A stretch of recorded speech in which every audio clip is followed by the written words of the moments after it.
Congress party ధోరణి అధ్యక్ష నిన్నైనా ఈ రోజైనా ఈ రాష్ట్రంలో 60 ఏళ్ల పాటు కుంభకర్ణుల్లాగా మేము నిద్రపోయినాం, మేము ఏమీ చేయలేదు. ఈరోజు ఈ ప్రభుత్వము మిషన్ కాకతీయ పెట్టి రాష్ట్రంలో చెరువులన్నీ బాగు చేసే కార్యక్రమం, మిషన్ భగీరథ పెట్టి దేశంలో ఎక్కడ లేని విధంగా ప్రతి ఇంటికి నల్లా పెట్టి స్వచ్ఛమైన నీళ్లు ఇవ్వకపోతే ఓట్లే అడగనని చెప్పిన దమ్మున్న ముఖ్యమంత్రి ఇవాళ కేసీఆర్ గారు.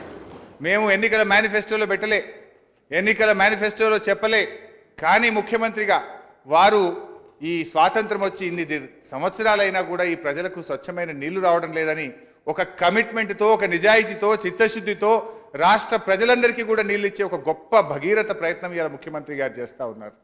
వాస్తవానికి మీకు కానీ ఏ ముఖ్యమంత్రి గారి గతంలో ఆలోచించలేదు.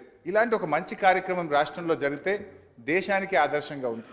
అనేక రాష్ట్రాలు మిషన్ భగీరథ కార్యక్రమాన్ని తెలుసుకోవడానికి కేరళ నుంచి, ఉత్తరప్రదేశ్ నుంచి, మధ్యప్రదేశ్ నుంచి, వెస్ట్ బెంగాల్ నుంచి ఈ ఇంత మంచి కార్యక్రమాన్ని మనం చూసి నేర్చుకోవడానికి మన రాష్ట్రానికి అందరూ వచ్చి ఒకవైపు రాష్ట్రాన్ని ప్రశంసిస్తూ ఉంటే, మీరు ఈ గొప్ప కార్యక్రమం దీనికి రాష్ట్ర ప్రభుత్వానికి పేరు వస్తుందంటే రాష్ట్రంలో ఉండే 3.5 కోట్ల ప్రజలకు అది గౌరవం.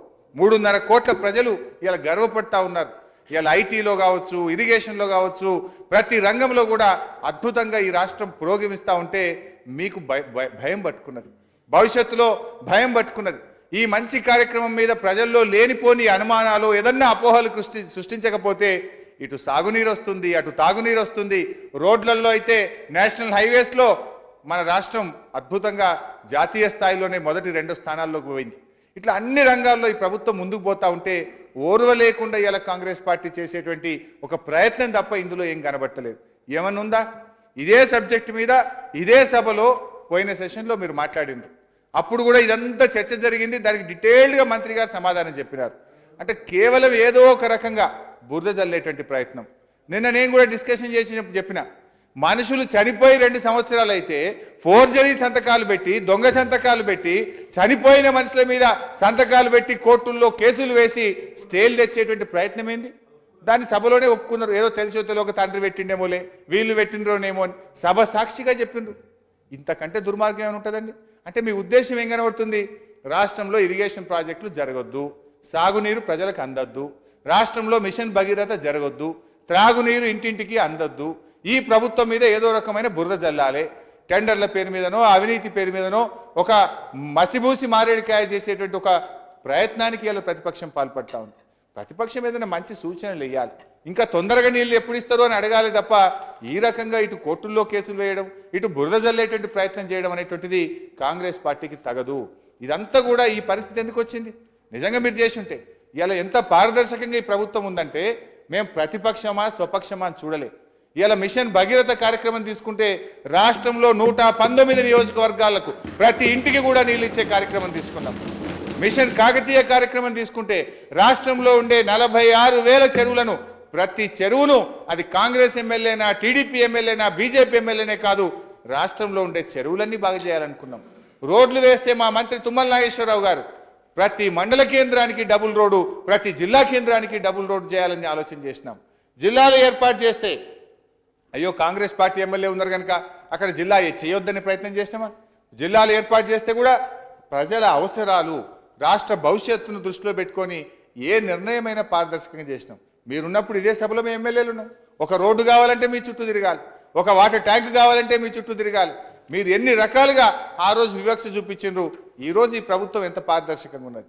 మీరు వచ్చి ఎమ్మెల్యే నిధులు గతంలో మీరున్నప్పుడు అయితే 1,50,00,000లో 75 లక్షలు మీరే తీసుకున్నారు. గౌరవ ముఖ్యమంత్రి గారు ఇన్ఛార్జ్ మంత్రులు పెట్టి 75 లక్షలు మీరు తీసుకొని చేసేవారు.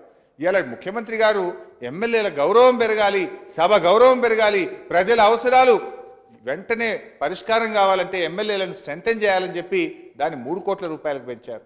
మీరందరూ వచ్చి ఆ రోజు మొత్తం 3 కోట్లు మాకే ఇవ్వాలి సార్, ఇన్ఛార్జ్ వ్యవస్థ వద్దు అన్నారు. మేము నిజంగా మీలాగా సంకుచిత మనస్తత్వం ఉంటే, మీలాగా రాజకీయాలు చేయాలనుకుంటే మేము ఇవ్వం పోనేవాళ్ళం, మీరు ఇచ్చిందా మేము అడిగేవాళ్ళం. కానీ ఎంతో హుందాగా రాజకీయాలకు అతీతంగా ప్రతిపక్ష ఎమ్మెల్యే అయినా సరే మొత్తం 3 కోట్లు మీరే ఖర్చు పెట్టుకోండి అని గొప్ప మనసున్న ముఖ్యమంత్రి కనుకనే ఆ రోజు నిర్ణయం తీసుకున్నారు. అంటే మేమేమో ఇంత పాజిటివ్గా ప్రతిపక్షం, విపక్షం, స్వపక్షం అనే ధోరణి లేకుండా ఒక బంగారు తెలంగాణ నిర్మాణం కావాలి. ఈ రాష్ట్రం అభివృద్ధిలో ముందంజలో ఉండాలి. దేశంలో అన్ని రంగాల్లో కూడా కొత్త రాష్ట్రమైనా కూడా దేశంలో ఇతర రాష్ట్రాలకు ఆదర్శంగా ఉండాలని ఈ ప్రభుత్వం ముందుకు పోతా ఉంటే అది ఓర్వలేక జీర్ణించుకోలేక ఈ ప్రభుత్వానికి మంచి పేరు వస్తూ ఉంటే పనులు యుద్ధ ప్రాతిపదికన జరుగుతూ ఉంటే దాన్ని కేసుల పేరు మీద అడ్డుకునే ప్రయత్నం, మరి అవినీతి పేరు మీద బురద జల్లేటువంటి ఒక కుట్రతో కాంగ్రెస్ పార్టీ వ్యవహరించిందే తప్ప వారి మాటల్లో ఎలాంటి నిజాయితీ లేదు. వాళ్ళు ఎన్ని కుట్రలు చేసినా, ఎంత బురద జల్లే ప్రయత్నం చేసినా ప్రజలే మాకు హైకమాండ్. ఆ ప్రజలకు ఇచ్చిన మాటను నిలబెట్టడం కోసం తప్పకుండా రాత్రింబవళ్ళు కష్టపడతాం. మిషన్ భగీరథను పూర్తి చేసి ఇంటింటికి నీళ్ళిచ్చి మా నిజాయితీ ఏందో నిరూపించుకుంటామని చెప్పి తెలియజేస్తున్నాం అధ్యక్షుడు.